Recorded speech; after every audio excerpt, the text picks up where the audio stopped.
The events of episode 1 were truly spectacular, and Bjorn has set himself a legacy that will be well remembered. But saying that, life must go on, and this episode truly embraced that. I thought this opening scene in Kattegat and the pure anarchy we saw was a really good way to demonstrate the fallout that has happened after Bjorn's death and the power vacuum that's now being created. Even though they won this big victory against the Rus and they pushed them back, everyone's pretty aware of how dangerous things still are. Not only if the Rus return, but the internal threats that they face from each other as they vie for power. The dynamic that Kattegat faces is very reminiscent of what we saw after Ragnar died, with the power struggle between Lagertha and his second wife Asla, which actually ended with Lagertha taking her out. And we can see that Vikings is leaning into that idea in this episode, leading us along and wanting us to contemplate who will win, what the fallout will be, and if they will actually go at each other.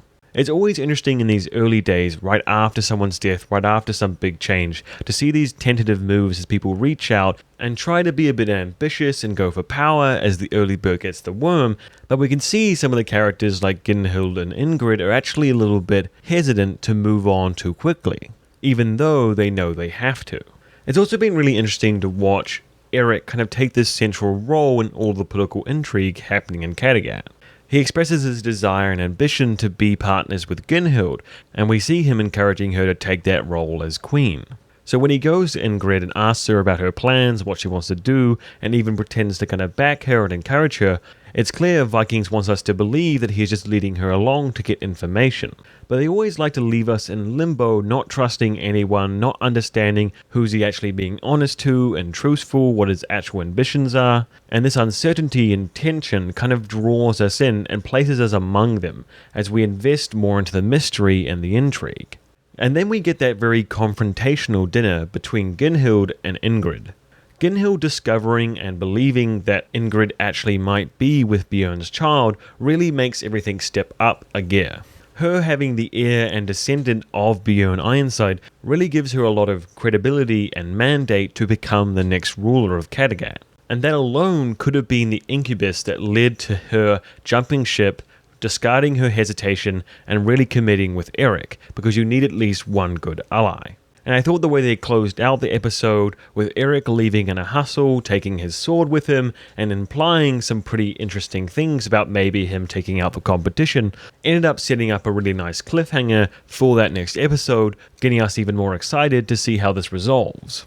So the Rus return in defeat from Scandinavia. It's only really been a small amount of time since Oleg's actually taken power, and so this quick defeat really sets him back. He already had a fairly bad reputation with his people, and now he's just taken all these men to a faraway land and returned with nothing but death. So it's unsurprising they get quite a stony reception when they return back to Kiev. The embarrassment from the loss has also set Oleg into his more unhinged mood. And the first way we see this manifest is when he sends those dudes into Igor's room just to rip shit up.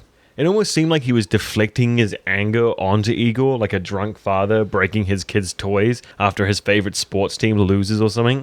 Now, of course, Oleg has his somewhat twisted logic, justifying this by some kind of weird, tough parenting technique to expose Igor to the harsh realities of the world. But the scene also quite nicely served as another way to reinforce this view Igor has of Oleg as an antagonist. Not to mention, it was a pretty sick scene as well. Like, it must have been so much fun to just destroy that set. It was fairly neat how they had this whole symbolism around the bird nest, and they kind of chopped it down, like pushing the young chick out of the nest to make sure it flies. Which is a cool metaphor, but I don't really see Oleg as the motherly bird type. His tactics are a little bit more brutal.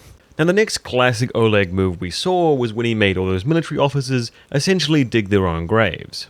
Though, funnily enough, I actually think this is a more calculative move than a retributive one, even though he kind of pitched it as him taking down these incompetent commanders that he's really mad at. It makes a lot of sense because he rules by fear, and these people are all high-level positions, so they're the most likely people to actually be in a position to challenge his leadership outside of Prince Dur, making it quite advantageous to get rid of them now that he's in such a vulnerable position after losing that major battle. And of course, Oleg spins the entire opportunity to kind of man up, quote-unquote, Igor as well.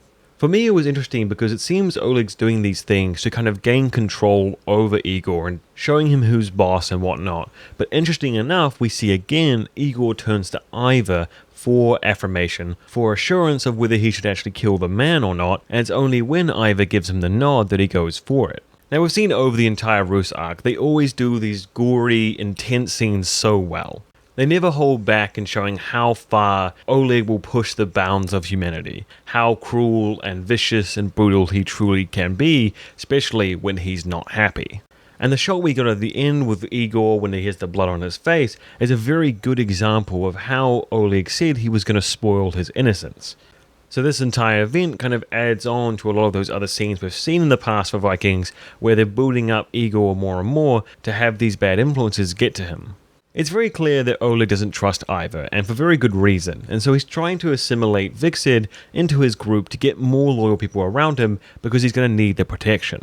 They told us that Ivar has been quite close-lipped about Viksid in his past, but they did just come back from Scandinavia, and so it's not impossible that Oleg has seen some rumors about his whole addiction phase and how susceptible Viksid was to drugs. And making someone relapse into a drug habit so they become dependent on him is a very Oleg thing to do. The entire drug arc we got in the previous half season for Viksid was a really grueling and rough experience to go through, just having to watch on the sideline as he fell deeper and deeper into the pit of despair that comes from that lifestyle. As cool as it would be to see Viksid overcome his addiction and never go back and have any problems with it, it just isn't the experience people face when dealing with these issues. So when Ivar sees Oleg doing this to his brother, bringing him back into their world, it's only going to add even more further for him to take him down once and for all. So the real storyline this episode was just as focused on the political intrigue and people vying for power as the Kattegat one, both kind of setting up the players and the groundwork for a really intense show-off in a later date.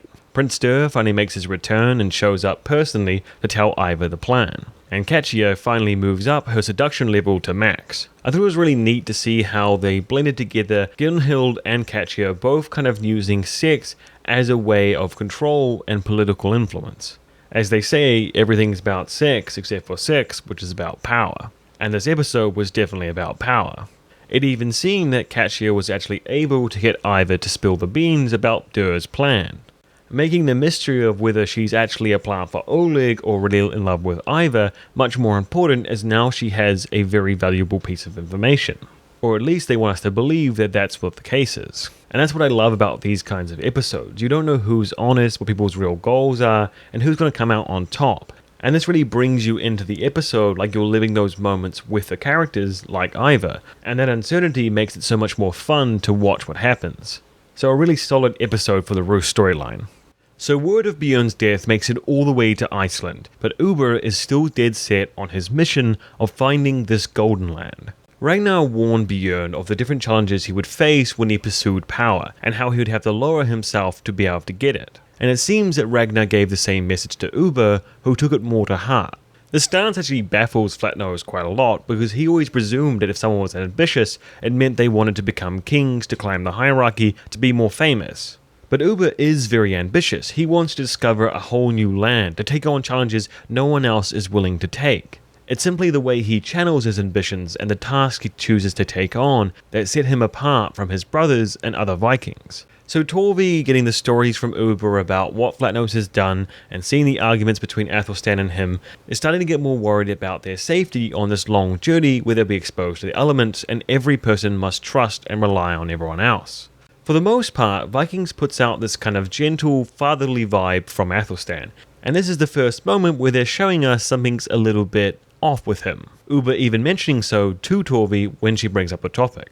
And at the end here, we get this conversation between Flatnose and his wife, where he puts out the idea that he's going on this journey to redeem himself, and so we're made to question whether that's his real motivation and he's truly sincere, and whether Athelstan is the kind of man he's making himself out to be. So to get to the bottom of these very important questions and to find more about Floki's fate, Ubbe decides it's time to go investigator mode.